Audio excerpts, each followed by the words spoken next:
धाकड़ खबर बेखौफजुमा बेबाक अंदाज। माननीय नेता प्रतिपक्ष नेता समाजवादी पार्टी आदरणीय, मुझे खुशी है कि आप आज उस पद पर बैठे हैं। मैं अपनी तरफ से, समाजवादी पार्टी की तरफ से और जितने भी हमारे विपक्ष के नेता हैं उनकी तरफ से मैं आपको बहुत बहुत बधाई और बहुत बहुत मुबारकबाद देना चाहता हूँ। नेता सदन ने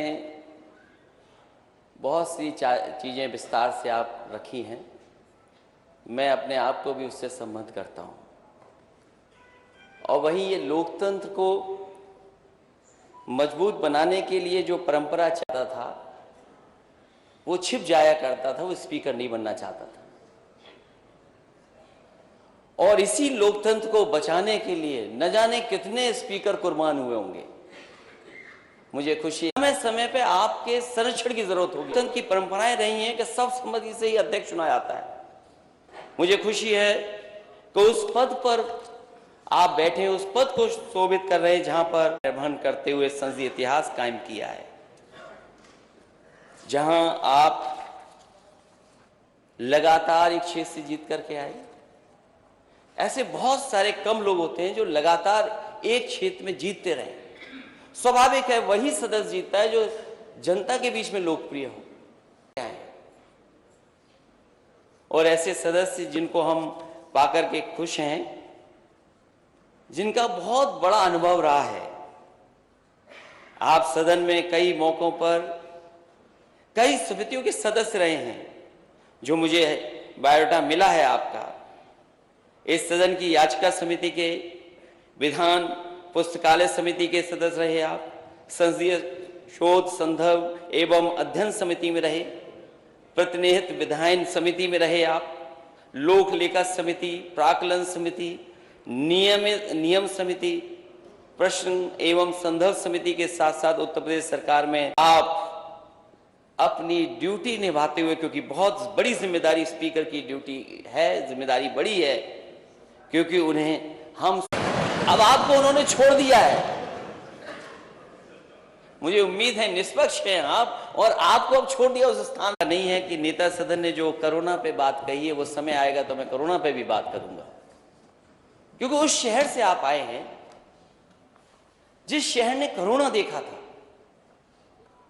और कैसा कोरोना देखा था, उस शहर के सेविंग अकाउंट बता सकते हैं कि अगर देश में सेविंग अकाउंट से पैसा कहीं अगर सबसे ज्यादा निकाला गया था तो वो कानपुर शहर था, आपका शहर था। इसलिए वो बहस का समय नहीं है अभी तो केवल हम इतना कहना चाहते हैं विपक्ष के होने के नाते कि समय समय पे आपके संरक्षण की जरूरत पड़ेगी, और जितना आप विपक्ष को मौका देंगे उतना लोकतंत्र मजबूत होगा। हमारे मंत्री कई बार जवाब नहीं दे पाते थे, मुझे खड़ा होना पड़ता था।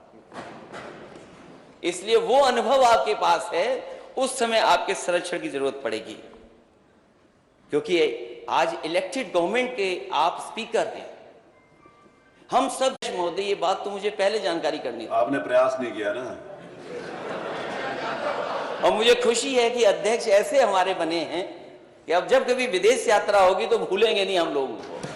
ये ना करना कि राइट वालों को बिठा करके ले जाएं आप।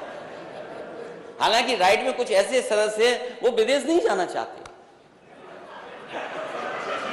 और सही बात है तो सही बात है,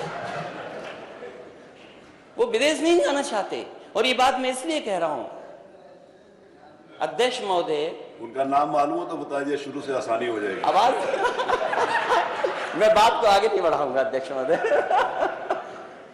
मैं इस बात को इसलिए कह रहा हूं कि विदेश जाने का कुछ लाभ भी है। मैं उन लाभों की बात नहीं कर रहा हूं जो कभी कभी कुछ लोग उठाते हैं सवाल। ये जो एक्सप्रेस वे की बात नेता सदन कह रहे थे, मैं यकीन से अध्यक्ष जी कह सकता हूं, अगर मैं विदेश नहीं गया होता तो शायद देश का सबसे अच्छा एक्सप्रेस वे नहीं बना पाता, और मैं अगर विदेश नहीं गया होता तो शायद आपके शहर को भी मैं मेट्रो नहीं दे पाता। और जब मैंने विदेश की बड़ी बड़ी इमारतें देखी, आज तो हम ये जो इमारत जिसमें बैठी है ब्रिटिश जमाने की है, ये हमारी आपकी नहीं बनाई हुई है, किस जमाने में बनी थी। और मुझे खुशी है इस बात की कि चाहे हमने ब्रिटिश परंपरा को निभाया हो, आप अध्यक्ष जी आप उस पद पर हैं, हम आपसे बहस नहीं करेंगे, क्योंकि सच्चाई आप भी जानते हो, सच्चाई मैं भी जानता हूं। और जो सदस्य बोल रहे हैं, अध्यक्ष जी इनको कमरे में आकर बुला करके बता देना। अध्यक्ष महोदय, जो माननीय सदस्य बोल रहे हैं, मैं आपसे कहूंगा कि अपने कमरे में बुला करके उन्हें दिखा दीजिए, तो शायद मेरी बात का यकीन न माने, आपकी बात का यकीन मान जाएंगे। मैं इन्हीं शब्दों के साथ, मुझे खुशी है इस बात की कि एक बहुत अनुभवी व्यक्ति और एक ऐसे अध्यक्ष का मुझे बधाई और धन्यवाद देने का मौका मिला है जो समय और आज की परिस्थितियों को समझते हैं। वो जानते हैं हम दुनिया में कहाँ खड़े हैं, वो जानते हैं कि हमें कितने कठिन रास्ते आगे तय करने हैं। जिस प्रदेश में और जिस प्रदेश ने इतने प्रधानमंत्री दिए हो, उस प्रदेश का नौजवान अगर फांसी पर लटक जाए, वहीं हमारी जिम्मेदारी ये बनती है, अध्यक्ष महोदय आपके दिशा निर्देश में उत्तर प्रदेश कैसे खुशहाली और तरक्की के रास्ते पे जाए।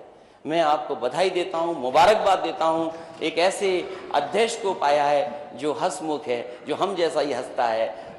मुझे इस बात की खुशी, मैं बहुत बहुत धन्यवाद देता हूं।